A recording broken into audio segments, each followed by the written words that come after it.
ನೋಡಿ ಸರ್, ಇದು 4 ಎಕರೆ ಚಿಲ್ಲರೆ ಬಂದಿರುವಂಥ ಜಾಗ.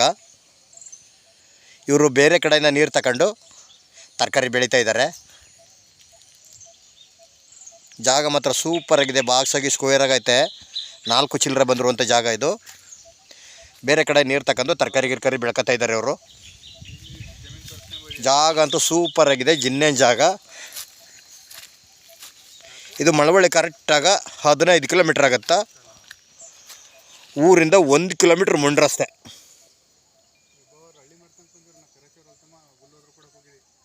ಊರಿಂದ 1 ಕಿಲೋಮೀಟ್ರ್ ಮುಂಡ್ರಸ್ತೆ. ಇದು 4 ಚಿಲ್ಲರೆ ಬಂದಿರುವಂಥ ಜಾಗ ಇದು.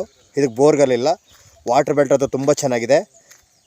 ಈ ಜಮೀನಿಗೆ ಅಟ್ಯಾಚ್ ಆಗಿ ಹಳ್ಳ ಹರಿತೈತೆ. ಯಾರ್ಯಾರ ಹತ್ರದಲ್ಲಿ ಇರಲಿ ಅಂತ ತಗೊಂಡು ತೋಟ ಮಾಡೋಕ್ಕೆ ಅಕ್ಕಪಕ್ಕದಲ್ಲಿ ಅಲ್ಲೆಲ್ಲ ಊರಿನವ್ರ ತೋಟಗಳು. ಇಲ್ಲಿ ಬೇರೆ ಹೊರ್ಗಡೆ ಅವ್ರದ್ದು ಯಾರು ಇಲ್ಲ, ಊರಿನವ್ರ ತೋಟಗಳು. ಸ್ವಲ್ಪ ಒಳಗಡೆ ಮಣ್ಣಂತೂ ತುಂಬ ಚೆನ್ನಾಗಿದೆ, ರೆಡ್ ಸಾಯಲು. ತೋಟ ಮಾಡ್ಕಿರೋರ್ಗಂತೂ ಒಳ್ಳೆ ಸೂಪರಾಗಿದೆ ಜಾಗ. ರೋಡ್ ಕಡೆ ತೋರಿಸ್ತಾ ಇದ್ದೀನಿ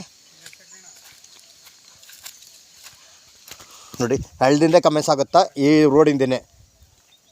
ಇಲ್ಲೆಲ್ಲ ಗಿಡ ಪಡ ಬೆಳ್ಕೊಂಡವೆ. ಇವ್ರು ಯಾರೋ ಕ್ಲೀನ್ ಮಾಡ್ಸ್ಕೊಂಡಿಲ್ಲ ನೋಡಿ. ಎನಿ ಟೈಮ್ ಯಾವಾಗಲೂ ನೀರು ಹಿಂಗೆ ಹರಿತಿರ್ತದ. ಇದು ರೋಡು ಒಂದು ಚೈನ್ ರಸ್ತೆ. ಇದು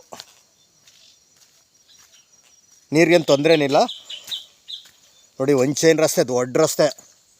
ಒಟ್ಟಲ್ಲಿ ಊರಿಂದ 1 ಕಿಲೋಮೀಟ್ರ್ ಮುಂಡ್ರಸ್ತೆ.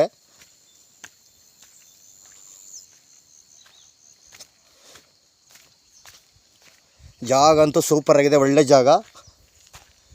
ಹೆಚ್ಚು ಕಮ್ಮಿ ಒಂದು ಚೈನ್ ರಸ್ತೆ, ದೊಡ್ಡ ರಸ್ತೆನೇ ನೋಡಿ. ಇಷ್ಟು ದೂರ ಮಾತ್ರ ಇರ್ತೈತೆ. ರೋಡ್ಗೆ ಬಿಟ್ಕೊಂಡು ರೋಡ್ ಬರ್ತೈತೆ. ಇನ್ನು ಆ ಕಡೆಗೆಲ್ಲ ಚೆನ್ನಾಗೈತೆ. ಕಾರ್ಗಿರೆಲ್ಲ ಆರಾಮ ಬರ್ಬೋದು. ಮಳವಳ್ಳಿಯಿಂದ 15 ಕಿಲೋಮೀಟ್ರು, ಬೆಂಗಳೂರಿನ 115 ಕಿಲೋಮೀಟ್ರ್ ಲ್ಯಾಂಡ್ಗೆ ನೋಡಿ. ಪಕ್ಕದವ್ರವೆಲ್ಲ ಊರಿನವ್ರ ತೋಟಗಳು ಮಾಡ್ಕೊಂಡಿದ್ದಾರೆ. ಇವರು ಕುಂಟೆ 1,40,000 ಹೇಳ್ತಿದ್ದಾರೆ. ಕೂತ್ಕೊಂಡ್ರೆ ಹೆಚ್ಚು ಕಮ್ಮಿ ನೆಗೋಷಿಯಬಲ್ ಆಗ್ಬೋದು. ಲೀಗಲ್ ಡಾಕ್ಯುಮೆಂಟು, ಜನರಲ್ಲು, ಪಿತ್ರಾಜಿತ, ಡೈರೆಕ್ಟ್ ರಿಜಿಸ್ಟ್ರೇಷನ್ಗೆ ಐತೆ.